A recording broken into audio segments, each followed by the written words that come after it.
Hello, Port St. Lucie, and welcome back to the Port St. Lucie Mortgage Brokers channel. Today, I have the privilege of speaking with Mindy Hackett, a local real estate agent here in the Treasure Coast with Berkshire Hathaway. She is here to give us the insight on April's real estate numbers for Port St. Lucie. Hi, Mindy. Hello, how are you today? Excellent. Thank you for asking. I'm excited to have you on the show. And I know that you have a lot to talk about, a lot to share with us on the numbers of what's happening. We're kind of in the middle of a spring buying season, of home buying season. And it's a busy time of the year for us, isn't it? Yes, for sure. It's Yeah. an So exciting time too. it is. It is going into the summer. So, and I know we were talking offline before we started recording, but, this is a time where everybody starts thinking about the fall, especially the Right. families with kids and all that. So there's a lot of planning going on and a lot of moving. So I'll go ahead and I'll share the screen of the information that you're going to cover, and I'll let you run with it. So just bear with me 1 second here. The floor is yours. Well, we get these reports every month from the Florida Association of Realtors. They usually come out on the 22nd for the previous month. So right now we are looking at April numbers, and they're year-over-year numbers, April 2024 versus April 2023. My quick synopsis, usually I open these numbers and I look at 3 or 4 things really quick just to sort of get a quick gauge of what's going on in the market. And number one thing I look at is closed sales first. So this year in April, there were 741 versus 721 last year, which is a 2.8% increase, which is pretty minimal change. The next number that I look at is the median sale price. And this year it looks like the medians, or this April, it's 430,500, whereas last year it was 400,000 even. So we're seeing a 7.6% increase in prices year over year. Normally, the next number I'll look at is the month supply of inventory. Right now, or April, we have 4.3 months And versus that's the 2 point, last one. And that's the yeah, last one right over here. Okay. yeah, versus All right. 2.7 last year. So month supply of inventory is always one of the biggest indicators that I use to gauge the market.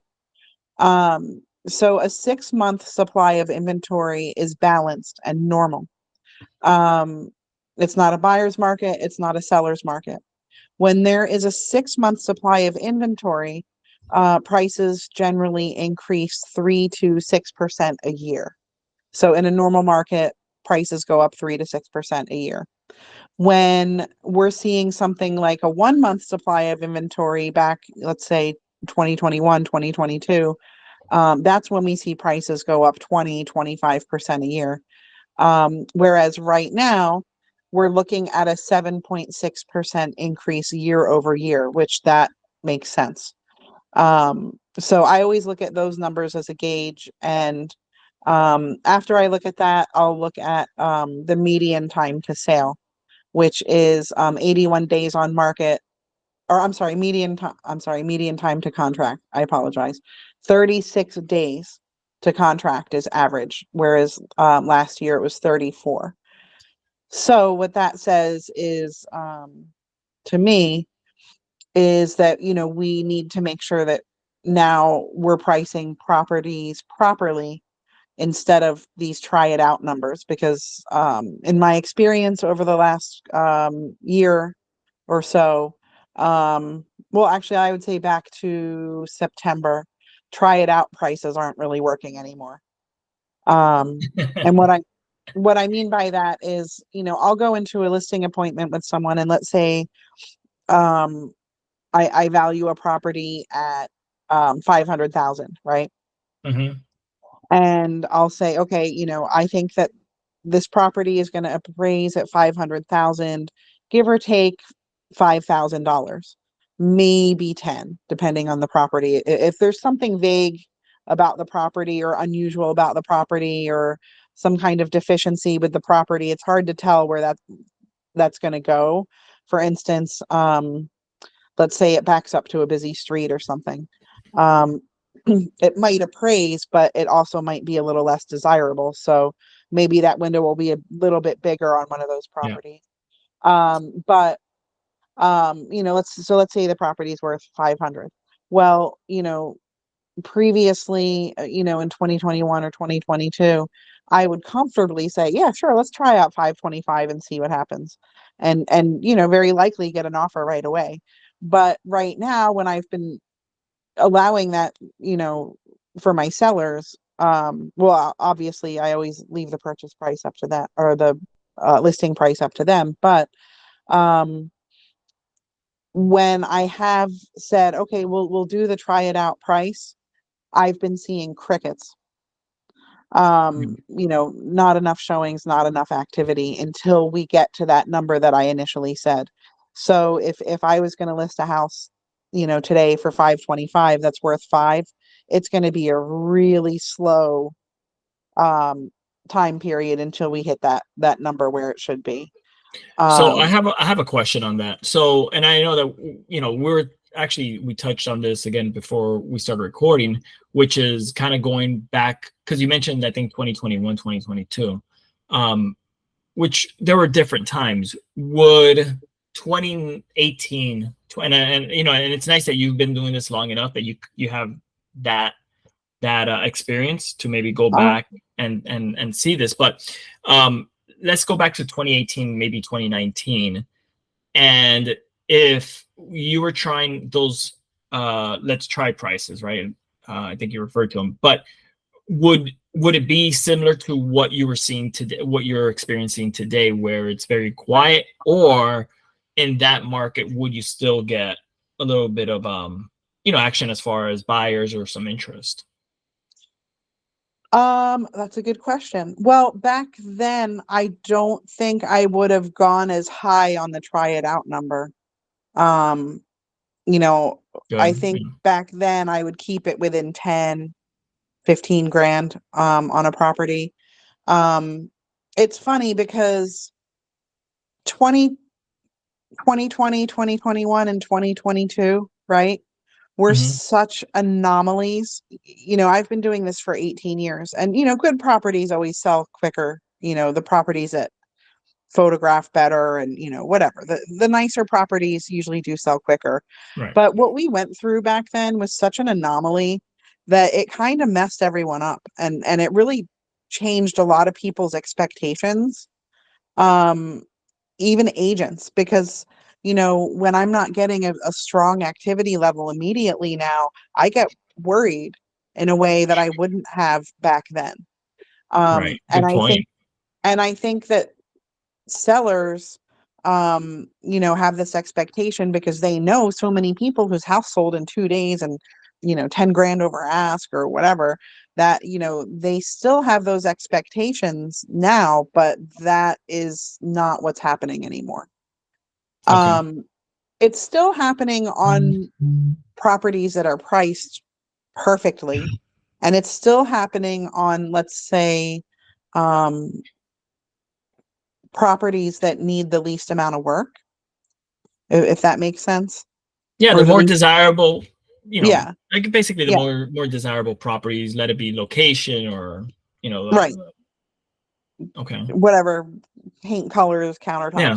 floor plan, whatever. There are still things that are selling in 1 or 2 days, but they're priced appropriately. And, so it's just been kind of a shift back to normal, which, it's so easy to forget what was normal. Yeah. So And it's been an we interesting touched shift on this. back. There's a new normal Yeah. that we just haven't gotten used to. So, Well, the new normal, as far as real estate is concerned, and the 1 month supply of inventory, that new normal is over, because 4 months is pretty healthy and normal. I Over agree. time, a 4 month supply of inventory is great. And, especially for buyers, because Actually, I should probably reach out to some. There were several buyers that I had who back during that time period got very frustrated because, I mean, I'm talking cash buyers on $1 million properties who were tired of multiple offer situations and, um, you know, low inventory and, things going too quickly or, whatever. So, I had several buyers who backed off of their plans to buy or downsize or upsize or whatever just because the market had gotten so frustrating. And, offers that had contingencies were very, such as the sale of a home or whatnot, were very hard to get accepted, or even getting Yeah. closing costs or, even for FHA buyers, it was very challenging when you're going up against cash or conventional in a multiple offer situation. Yeah. So, And I can relate to that. In the lending side of it, we saw that all the time. We would do, 20 pre-approvals in a month, and only 5, well, let's say, would go into under contract because the other 15 would either get tired or they would get bid out so often that it would just discourage them, and they would just kind of hold off, and we would, retry 3-6 months later, and sometimes to the same result, yeah, so the increase in inventory is actually a nice thing, because it's, now the buyers are being able to find things that actually meet their needs, which was a challenge for the last couple of years. yeah. It would help if interest rates were a little bit lower, but it is what it is. Yeah. And Um, and that will come down, that will adjust. Where, when is a question that it would come down, it will at some point. We just never know when. But right, right. So another thing that's interesting too on this is not something I usually look at to measure the temperature of the market too much. mhm. But the median price of original listing price, meaning what percent off from the list price, of the original list price was the sale price, which is 95.9%. So people are still getting pretty close to ask. It looks like, there's, maybe 3-4% of wiggle room for some sellers. Yeah. So And we were seeing that number well over 100% for 2 years, basically for 21, 22. That number was yes. well over, 100. People were, I think the set that I was looking at was almost 50% of sales were above listing price, which, if your neighbor sold and sold higher than what they actually listed for, that person today is now selling, and they think that they're going to get the same effect as that neighbor that sold at that time. And that's kind of going back to what you were saying, where they're trying this higher number, and it's not working. The houses are sitting longer. Yeah. So it's, look, if people, and the one thing that is hard for me as an agent is deciding how to handle this situation, because on one hand, I want people to have peace um with their offer price and feel like, okay, I didn't leave money on the table. I didn't underprice this, because I've had situations in the past where I priced something dead on and got it under contract immediately, and the seller's angry at me, telling me I left money on the table. And I said, well, let's wait until the appraisal comes. And they didn't leave money on the appraisal or on the table. It appraised a little less than the full price offer that we'd received. Wow. But I don't want people to feel that way. I want people to feel like, okay, I tried my number and it worked. And it didn't, Or or I I try, tried my or number. I tried your number and it didn't work. Yeah. Yeah, no, I'm sorry. I want them to feel like, okay, I tried my number, it didn't work, but now I have peace. Yeah. Versus the other issue or way of looking at things, which is you only have one chance to make a first impression. And sometimes if you start out too high and things sit, right, people start thinking, what's wrong with it? And Yep. and sometimes when you're quote unquote chasing the market down to the right price, um a stigma gets attached psychologically to the property. Oh, there must be something wrong with it. It's been on the market this many days. Let's not make it a high priority to see this one or whatever. Sometimes it can negatively affect a property to be on the market for too long at too high of a price. Yeah, and it discourages people to even get out there to look at it. You know, I track, you know, the local inventory kind of honestly on a daily basis, and I see houses listed for 200 days on the market. Yeah. You know, and I could tell you as a buyer, I'd come across that. How long has it been on the market? 200 days. I'm like, there's got to be something wrong with that house. You know, Right. there's a reason why nobody wants it. So I don't want it. Well, either it was overpriced for far Right. too long, or it really smells Oh. like cat pee. So, I had $5 to see if you actually said that, so I'll send you the $5. well, it is certainly something I've come across. So, yeah. well, I'm sure that's not the worst smell that you've come across in some of these houses. So no, back in the foreclosure days, there were some very unbelievable things that you would see and smell in some of these homes. wow, yeah, I can imagine. But, so I have a question. So one of the numbers Mhm. that stands out is, and I'll kind of circle them right here, which is the date to contract, medium time to contract, medium time to sale. Mhm. So let's assume the house goes under contract whenever it does, 30 days into it, 36 days, whatever that average is now. Mhm. Is there anything to take out or dissect that the time from contract to actual sale is so different? As a lender, we always obviously try to close fast. I mean, it's very rare that they Right. go this far out, and obviously cash deals wouldn't go this far out. So is there anything that we could maybe extrapolate from that information?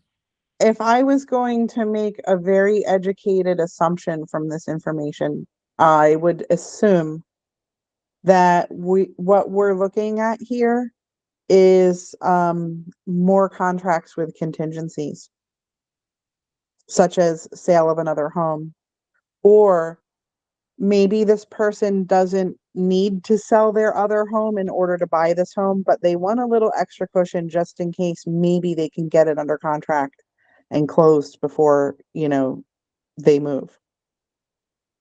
So I think what that's telling me is we're seeing more contingencies being allowed, Okay.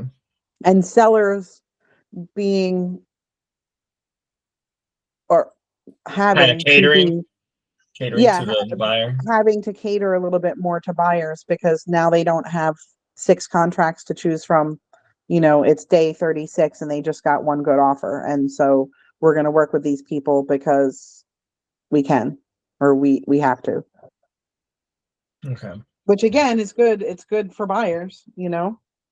Absolutely. Absolutely. So that's what I would take from that, because back in the day, we'd gotten very used to in 2021, 2022, writing contracts with 14-day loan commitments and 5-day inspection periods and 21 no day closing. inspections. Yeah, just to be the one that wins. Yeah, Um, and I mean it's a far, it's far comparison to what it was. That's why it's kind of stood out. 76.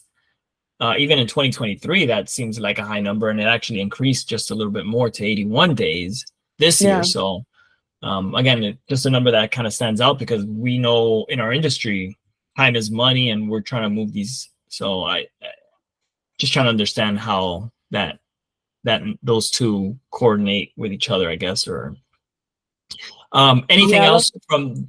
I'm sorry. Go ahead. that's definitely what I would assume from those numbers. Okay.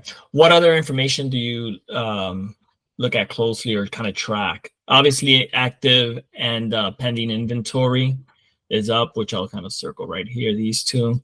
Anything to gather from that? It looks like we've increased about 1,000 active listings Yeah, from so I last think year. inventory is trending up But it's not unusual for this time of year to be a busy listing month for a number of reasons in Florida. Because these are April numbers. So Well, they're there's both a lot. Aprils, right? They're both Right, April. right, right, right. I'm just thinking out loud here. So basically, okay, in April, one thing we have happening is, let's say, married snowbird couple has decided, okay, we're getting a little bit too old to maintain two homes, and it's time to go back to Ohio or whatever and live closer to our kids, or be there for them to help them with their kids or whatever reason. So we're going to come and we're going to enjoy this one last year here, and then we're going to put our house on the market, you know, and we're going to get everything ready to sell it. So that's one thing, right?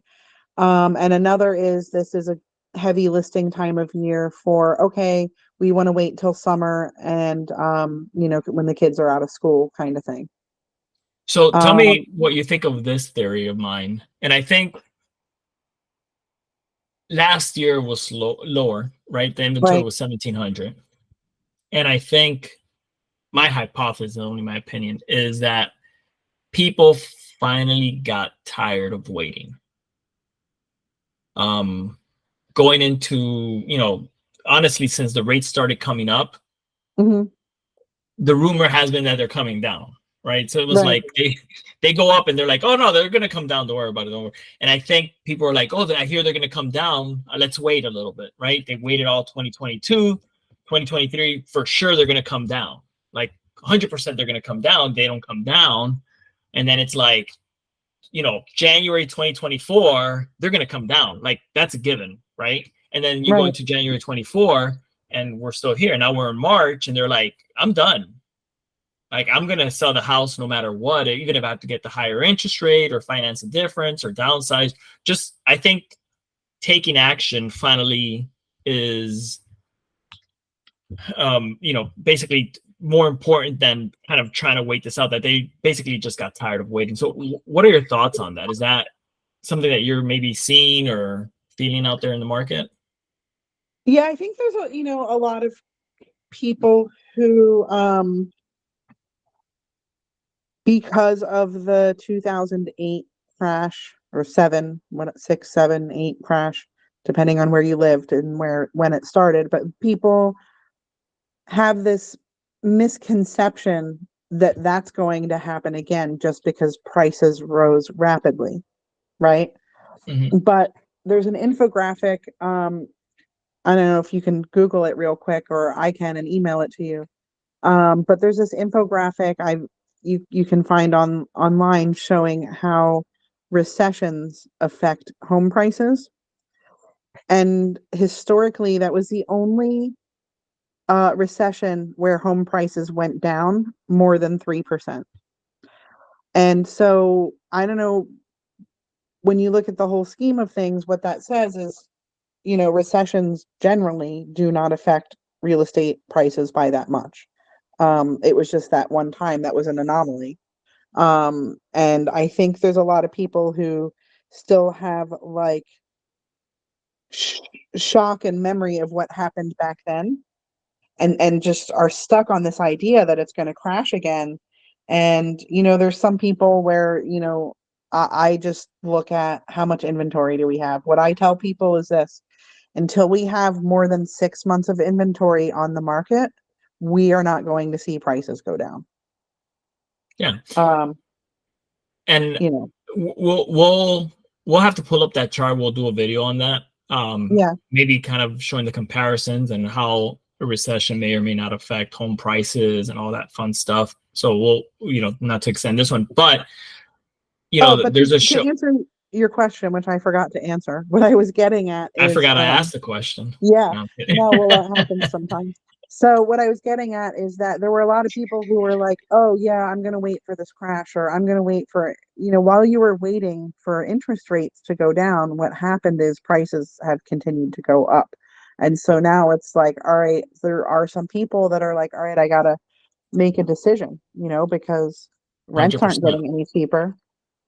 And so there's a lot of people who, just do have to make a decision. And, you know, Yeah. you can, you know, we both dislike that, marry the house, date the rate.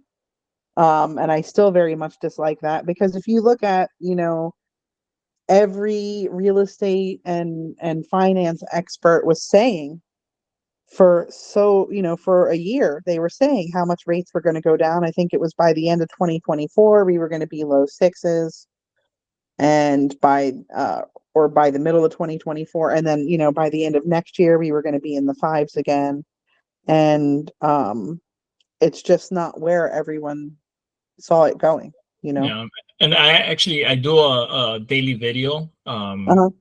on the channel, and coincidentally this morning I kind of touched on that, and I, you know, put my opinions, which is I think we're going to kind of stay right at about where we're at for a lot of different reasons. I think unless something drastic changes, a report comes either very elevated, let's say inflation shoots up, or there is a deep decline in inflation numbers, CPI, CPE numbers, unemployment breaks. You know, I just don't see where the Fed is going to say, hey, we're going to just drop the rates for no reason. Everything's nice, but we're just Right. going to drop the rates for no reason. They tend to drop the rates drastically when something happens, and increase Right. them when something Right. happens. Now that we may get a 0.25% or 0.5%, we may, but I'll be honest with you, that's not really going to affect mortgage rates too much, only because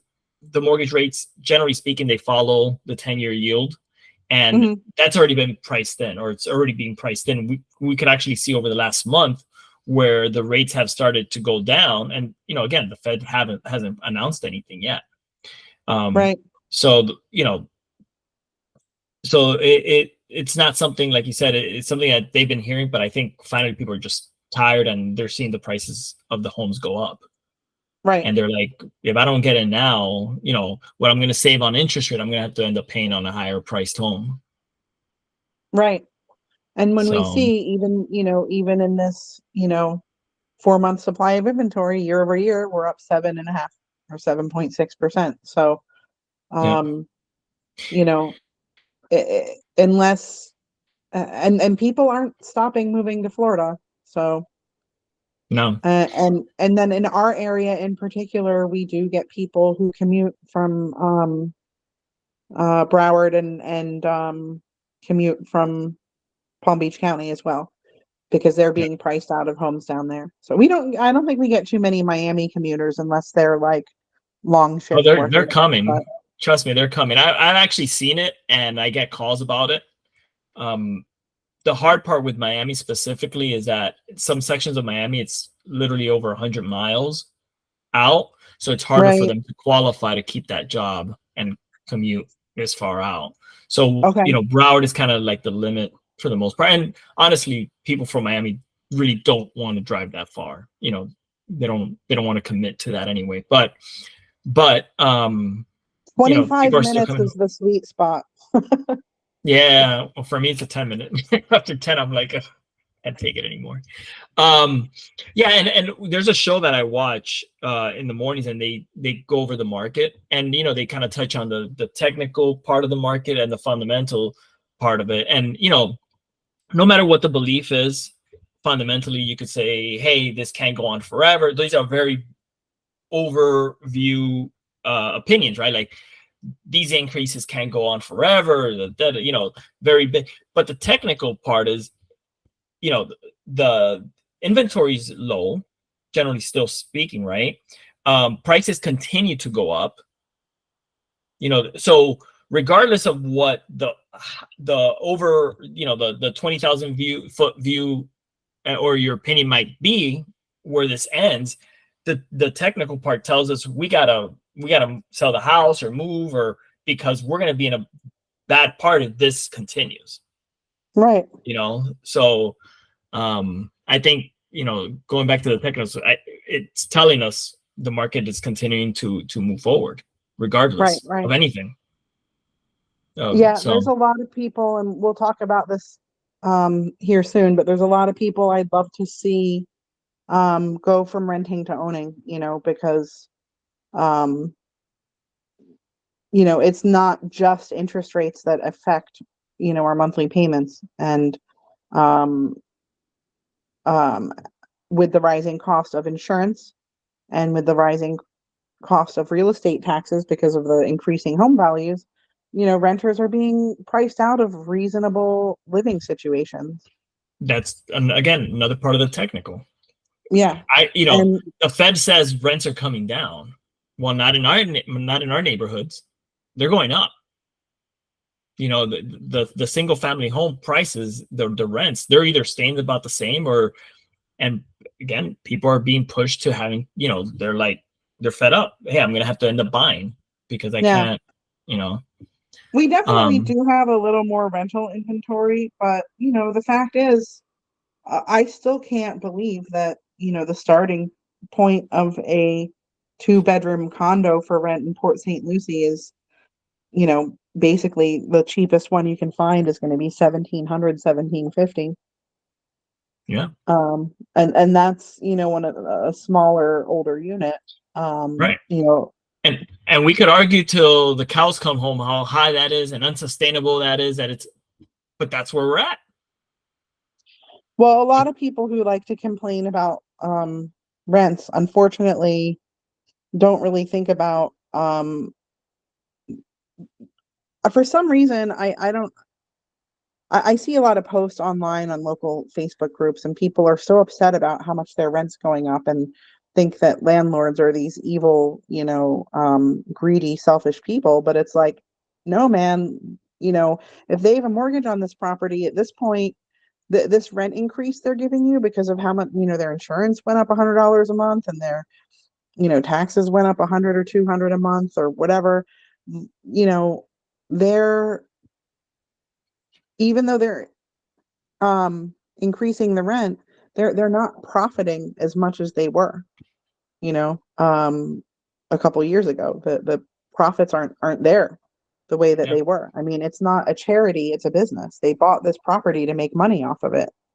yeah. So And and if there wasn't demand for it, it would just by itself would come down because nobody would rent it. yeah. So So so as long as the demand is there, as long as again, I hate to keep kind of hammering the technicals, like it's just because I see it, it's kind of like it is what it is, and because it is like this is where we're at. I mean, we could argue about it, but it ain't gonna, we could think about it being too high or the rents shouldn't be that high for whatever reason, but rates being high, like you said, inventory being low, as the numbers show, it kind right. of puts them in that position. So, anything else, and we'll touch on that on another video Yep. that you touched on. Anything else that you want the audience to take away from this report? Um, I would say, for me, when I look at these reports every month, and I always do, I always make it a point to look at it and glance it over really quick. The most important thing that I look at to determine what's going on is, to me, is how much in month supply of inventory, and so we're seeing it slowly increase. Do, Um, do you eh, expect that to continue through the year, let's say, or do you see any change, or what do you expect with inventory moving forward? I think right now in my opinion, there's a direct correlation between interest rates and inventory. And also, I mean, I know, uh, uh, again, I'm on a bunch of real estate Facebook groups as well with a bunch of realtors all over the country. And, some people say election years, people get squirrely or have a hard time making decisions, or, um, I've seen a lot of posts about just people being more difficult lately, just having a harder time making decisions, getting cold feet, changing their mind, stuff like that. Um, but I think that, if interest rates go down, I think the inventory will go down. I think there's a correlation between the amount of inventory we have right now and interest rates. Will that push prices up? Technically, yes, I would imagine. All right. But Good stuff. it's not going to be, you know, an astronomical thing. It's not like, you know, we're going to absorb, let's see how much, We're not going to go back to 2021, basically, but it right. would, and correct me if I'm wrong, you're saying basically there's going to be upward pressure on prices. Not that they're going to, Yes. you know, okay. Yeah. Because All right. lower rates are going to bring more buyers to the market, you know, Okay.